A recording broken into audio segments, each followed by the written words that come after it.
Hello बच्चों रीनीट होगी कि नहीं होगी वो इस बात पे डिपेंड करता है सुप्रीम कोर्ट एनटीए और सीबीआई की रिपोर्ट को किस नज़रिए से देखता है। बच्चों, लोग कहते हैं कि सीबीआई तो पिंजरे का तोता है और वैसे ही काम करता है जैसे सेंट्रल गवर्नमेंट चाहता है। तो इन रिपोर्ट्स में क्या है फटाफट एक बार देख लेते हैं। तो मद्रास आईआईटी से डेटा एनालिसिस करवाया है एनटीए ने। तो इनके जो एक्सपर्ट हैं इन्होंने बताया कि जो बच्चों का नंबर है और उनके जो मार्क्स आए हैं उनके बीच में एक बेल शेप कर्व बनता है।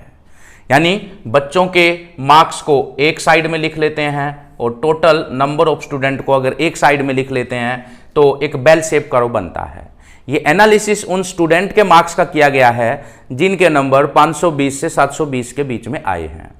तो एक्सपर्ट ने कहा कि डेटा एनालिसिस में जब बेल शेप कर्व आता है तो ये इंडिकेट करता है कि मार्क्स का जो डिस्ट्रीब्यूशन पैटर्न है उसमें कोई एबनॉर्मेलिटी नहीं है।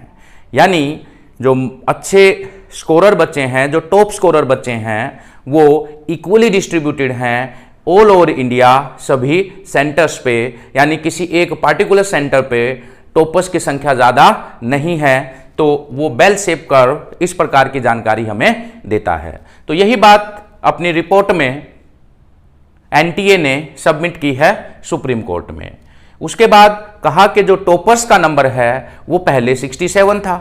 6 टॉपर जो ग्रेस मार्क्स वाले थे वो हट गए तो नंबर रह गया 61।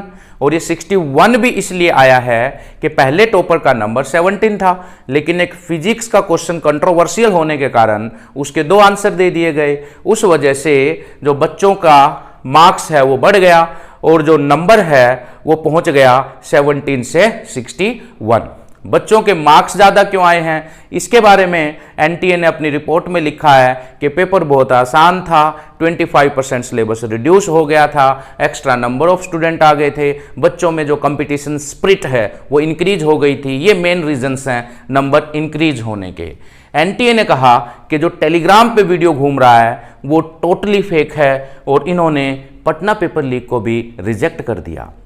वहीं पे हम सीबीआई की रिपोर्ट को अगर देखते हैं तो इन्होंने कहा कि जी पेपर लीक जो है वो लोकलाइज था, सिर्फ पटना के एक सेंटर पे पेपर लीक हुआ था। लेकिन यहाँ पे ये 2 बातें कंट्रोवर्शियल नजर आती हैं। साफ साफ ये दोनों बातें कंट्रोवर्शियल नजर आ रही हैं। एनटीए कह रहा है जी कोई पेपर लीक नहीं हुआ और सीबीआई कह रही है कि सिर्फ पटना में पेपर लीक हुआ है। और सीबीआई ने कहा कि सोशल मीडिया पे पेपर स्प्रेड नहीं हुआ है। अब ये सारी रिपोर्ट्स हैं जिसको मैंने आपको ब्रीफ में बताया है।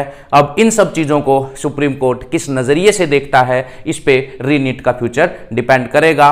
लेकिन बच्चों हमें थोड़ा सा पॉजिटिव रहना है। उम्मीद अभी भी है हमें रीनीट की, बट आपको पॉजिटिव रहना है और साथ साथ में पढ़ाई करते रहना है। पढ़ाई बिल्कुल भी नहीं छोड़ना है बच्चों। ओके।